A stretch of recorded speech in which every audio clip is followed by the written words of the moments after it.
Welcome to Explainable TV, your one source to easily understand science, new inventions, and concepts in the most simple way. Around 7 million people die on a yearly basis due to cigarette smoking. Vapes played a role in helping millions to quit cigarette smoking by providing a route out of it. Therefore, vapes or e-cigarettes were once being considered a game changer in public health. Now, more than 40 million people worldwide are vaping. However, e-cigarettes are more controversial than ever before. So, what are effects of vaping on our body? Are these e-cigarettes really good for health, as they are marketed to be? Are they bad? And if so, how bad? And how does it compare to regular old cigarette smoking? We will look at these questions in today's episode of Explainable TV. So, what exactly is vaping? Vaping started with e-cigarettes, which were originally designed as an alternate to regular cigarettes, to mitigate its harmful effects, while serving the purpose. However, the technology has dramatically changed over the last few years. These electronic devices now tend to be larger, rechargeable, and contain a cartridge with liquid inside. When a person vapes, that liquid gets heated while passing through an atomizer, which vaporizes that liquid, creating a vapor, hence the name vaping. But when it comes to vaping, is bringing in that vapor to the human body really a bad thing? So what does vape smoke really contain? Well, the smoke definitely can be harmful, because what you inhale is not pure water vapor, but also includes a number of chemicals, which can be harmful to your health. But to standardize these chemicals is a big challenge, as this is not a highly regulated industry. So the ingredients that one manufacturer uses might be different from the other. However, some common ingredients include things like nicotine, as also found in traditional cigarettes, which we know can cause substance dependence or be addictive. It contains things like propylene glycol or glycerol, known as humectants, which help moisturize the ingredients within the liquid in the cartridge. We also see things like tetrahydrocannabinol, known as THC, found in marijuana. It also sometimes contains vitamin E acetate. Some liquids also contain little traces of metals like tin, nickel, chromium, manganese, and even arsenic. Out of all these ingredients, are some of them more problematic than others?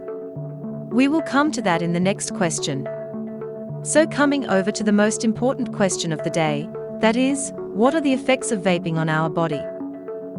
The effects of vaping on our body cannot be standardized, being a comparatively new thing compared to traditional cigarettes, as medical research on effects of vaping is still not very conclusive.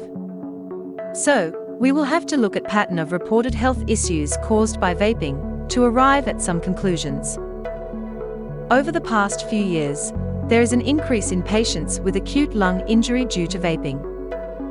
These are now being termed as e-cigarette or vaping product use associated lung injury, or in short, EVALI. Initially, EVALI patients came in with symptoms very similar to pneumonia. Many of the patients would have fever, chills, cough, shortness of breath, and chest pain, typical symptoms of a lung issue. X-rays sometimes revealed choked lungs, with some oily substance coating the lining of the lung tissue, causing an inflammatory response. Medical tests could not find any infection, viral or bacterial cause related to the symptoms. So, the idea was that there was something in that cartridge that caused the harm to the lungs. Later, they found linked to certain ingredients. In majority of the EVALI patients, two main lung-damaging components were found: traces of vitamin E acetate and THC. We know that THC is a harmful substance, but vitamin E was supposed to be healthy for our body. Wasn't it? Well, it's good when applied to our skin, or even when ingested. However, it's not when it reaches directly inside our lungs. So, avoiding flavors containing vitamin E acetate, or THC, is the best a vape smoker can do in the short term. Please note that this is not a medical advice, and we are strong advocates of no smoking, whether vape or cigarette. We have discussed the short-term issues and effects related to use of vapes. However, long-term effects, like contribution to cancer or other diseases, can only be ascertained after detailed research is done with time on use of vape. As diseases such as cancers take long to develop inside body. And the last thing we need to talk about: how does vaping compare to regular old cigarette smoking or smoking tobacco? Current evidence does indicate that vaporizers administer nicotine with far less adverse effects due to decreased smoke inhalation. But less adverse does not mean safe. As already discussed, e-cigarettes contain other harmful chemicals, which have proven to be harmful for health. Moreover, secondhand smoke is still an issue. Exhaled particles from vaporizers known as ultrafine particles are known to affect pulmonary health, being marketed as safe. Health experts are also worried that these are becoming more appealing for young people. A study reported that continued use of e-cigarettes for teens in grades 6 to 12 had increased from 6% to 20% over 3 years. I will leave it here, as I won't be suggesting you to go with the lesser evil.